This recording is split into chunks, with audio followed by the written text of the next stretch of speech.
Praise the Lord. You are welcome to the second Thursday of the month of September and to our program of Covenant of Salt Prayer Meeting, whereby God restored damaged life and repair it. Today, God in His infinite mercy will do something new in your life. There will be transformation in the mighty name of Jesus. If you believe, it shall be well with you. If you believe, you shall see the glory of God. We are going to the Word of God and prayer for a brief moment. But before that, let us pray. Father, in the mighty name of Jesus, we appreciate you because you are a covenant-keeping God. And forever, O Lord, thy word is settled in heaven. Oh, no wonder the Bible says because of two immutable things, it is impossible for God to lie. We take you for your word, which is settled and is capable of settling our situation. Accept our thanksgiving in the mighty name of Jesus. This thing I ask today, O Lord, let your word settle our life situation in the mighty name of Jesus. Let the power of your word settle our life situation in the mighty name of Jesus. Is there any sin that can serve as impediment from you hearing us or do something new in our life, from debarring us from receiving your salvation, deliverance, and breakthrough? I plead the blood of Jesus. By the power of that blood shed on the cross of Calvary, forgive us in Jesus' name. Speak, O Lord, for we your children hear it. In Jesus' mighty name I pray. Amen. Praise the Lord. Brethren, the word of God that we are dealing with today is repair my life, O Lord. Repair my life, O Lord. Repair my life, O Lord. I'm taking my text from the book of Genesis, chapter 32, verses 24 to 29. Genesis 32, 24 to 29. Which should be? Now when he saw that he did not prevail against him, and Jacob was left alone, and the man wrestled with him until the breaking of the day. Now when he saw that he did not prevail against him, he touched the socket of his hip, and the circlet of Jacob's hip was out of joint, as he wrestled with him. And he said, Let me go, for the day breaks. But he said, I will not let you go, unless you bless me. And he said unto him, What is your name? He said, Jacob. And he said, Your name shall no longer be called Jacob, but Israel, for you have struggled with God and man, and have prevailed. We stop at 28. Praise the Lord. May the Lord bless us in His word. We have read Genesis chapter 32, verses 24 to 28. And you can see the situation that happens there. Jacob was left alone to wrestle with a man, an angel in human form, God in human form. He was left alone to wrestle. And this wrestling caused Jacob his tithe, that he was seriously wounded when the man could not prevail against him. At a stage, Jacob was not tired. He kept on fighting until that man said, Please let me go. The day is breaking. And Jacob knew what he wanted. And he said, You will not go until you bless me. And consequently, his name was changed from Jacob to Israel. Brethren, from ages, we have known God for repairing man's life, for restoring lost glory, for changing bad situation to good. Anything that affects the fullness of man's joy, God is in the business of repairing it. Do you know that as He has done in the past, in the Bible times, He is still doing the same today. He is still in the business of transforming man's life and changing the course of nature in order to achieve his purpose in the life of man. I pray today, by the power of his word and with the powerful name of Jesus, the mercy of the Lord will change your life situation to good. It will change your destiny to good. It will repair where your life has been damaged, in the mighty name of Jesus. We are dealing with the case. I'm taking note of 3 people, 3 personalities on the Bible, and there we put our life under that picture. Number 1, Jacob. The nature of Jacob before this event, before his personal encounter with God, was that his name is Jacob, meaning a supplanter. Jacob was a supplanter. He has been supplanting his brother Esau right away from when they were in the womb. Don't forget the way he has taken his birthright. Is there anything bad in his brother asking him to give him out of his food? But he knew what he wanted in life. That's what is unique with Jacob. He knew his target. He knew what he wanted. He asked for the birthright in exchange for the food he will give to his brother.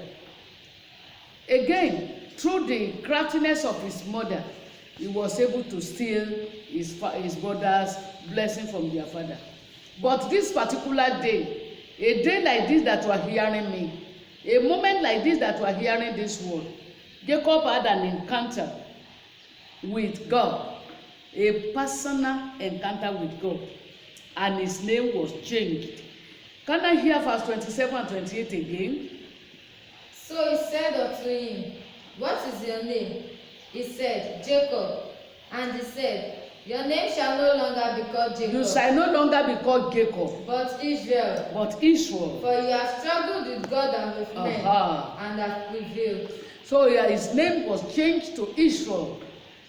Exceeding blessing. He became a blessing and father of nations. He became father of nations.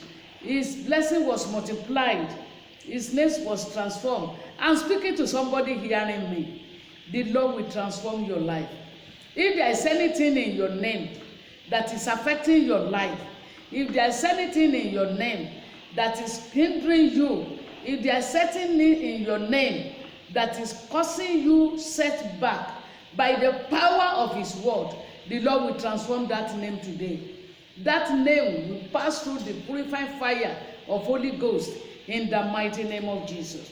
Then let's take another example, another case study on this Lord to repair my life is Jabez. In 1 Chronicles chapter 4, verses 9 and 10. 1 Chronicles chapter 4, verses 9 and 10. Now Jabez was more honorable than his brothers, and his mother called his name Jabez, saying, Because I bore him in pain. And Jabez called on the God of Israel, saying, Oh, that thou would bless me indeed, and enlarge my territory, that your hand would be with me, and that you would keep me from evil, that I may not cause pain. So God granted him what he requested. Brethren, Jacob was called a child of sorrow by his mother. Not because of that child itself, but because of the circumstances surrounding his birth. But when Jacob grew up and sorrow began to manifest in his life, this man had a personal encounter in prayer with God. He called upon the God of Israel and he told God exactly what he wanted. The problem of many of us today is that when we pray, we are not precise in prayer. You have an elongated list that you cannot, even in prayer, you can't set your priority right. He prayed with precision and God answered him, and the child of sorrow now become more honorable. The Lord will make you honorable. I don't know whether the name has been the name that was given unto you at your birth because of circumstances surrounding your birth has been giving you a headache. Today, God of Jabez will intervene in your life. If you yourself will do as Jabez did, if you yourself will have a personal encounter with God in prayer, and so shall it be unto you. The top man I will discuss with you is Saul. Saul was a persecutor. In the Acts of Apostles chapter 9, we may not be able to read it. In verses 1 to 6, he was breathing threats against the Christians. He went to the extent of obtaining letter from the high priest, permission to go and take the Christians wherever they are scattered to bind them. When they were stoning Stephen, he held their cloth so that they will have strength and chance to stone him well. But on the way to Damascus, God met him. He had an encounter with God. He had an encounter with King of Glory, with the Lord Jesus Christ himself.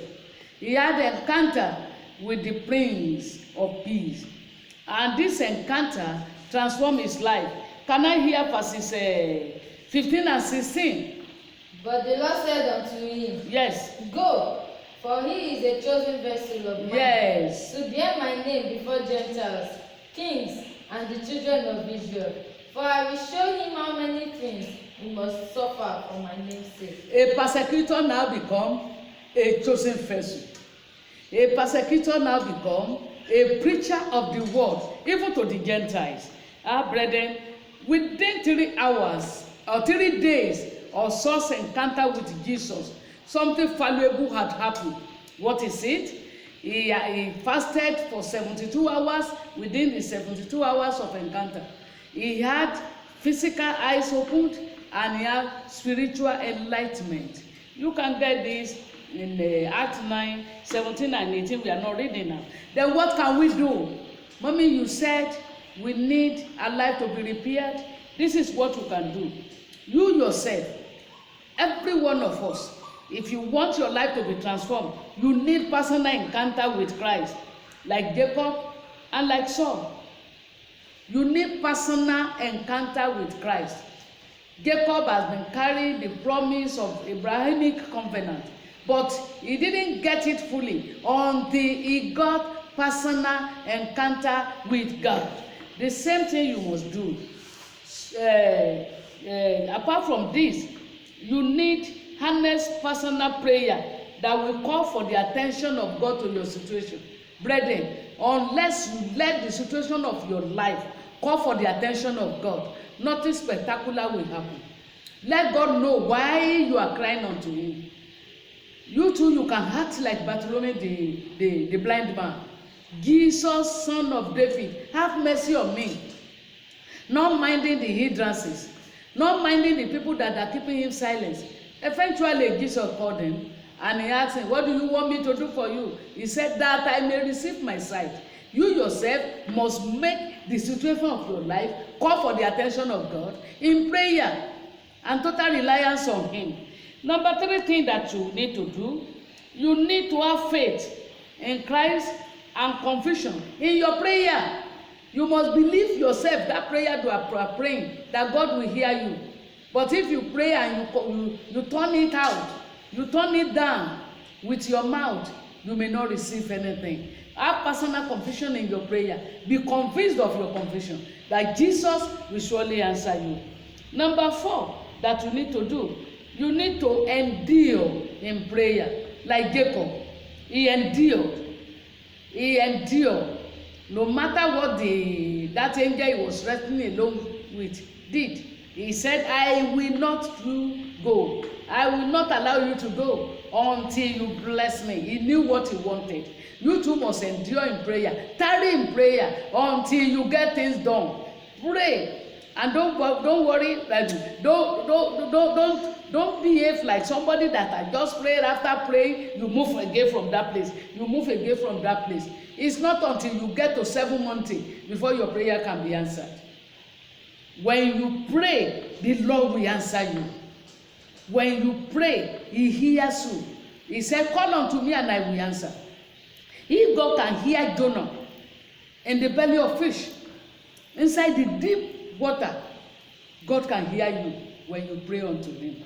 Listen to me. Do not misquote me. I don't say don't go to the mountain. I do.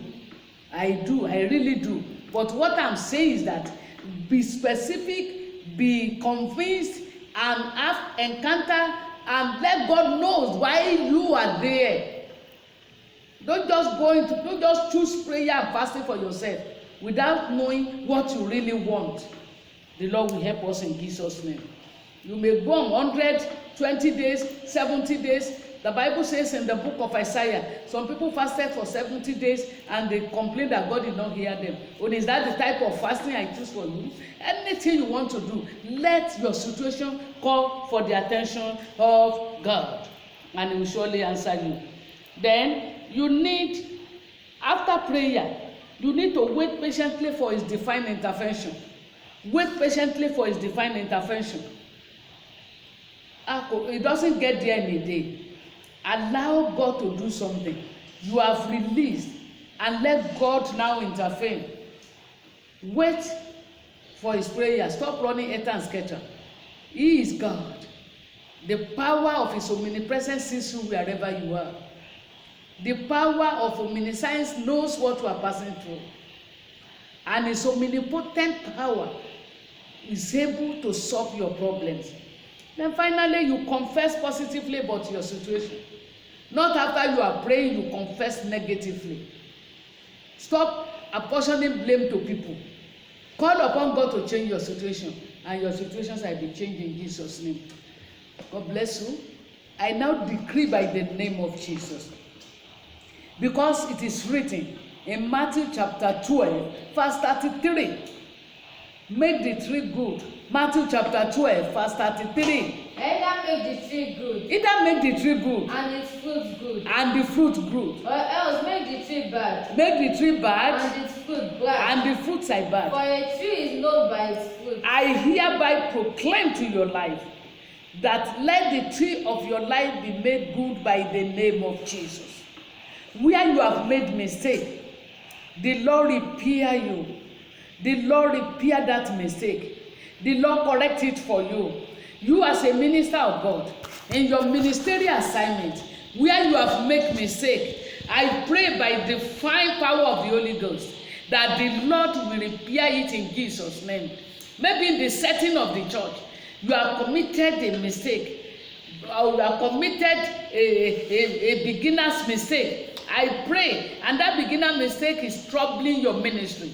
I pray that Lord will find solution today in Jesus' name. He will find solution to your marital problem. He will find solution to your children's situation. He will find solution to your business. He will find solution to your finances. He will find solution to your health. And finally, He will find solution to your spiritual life.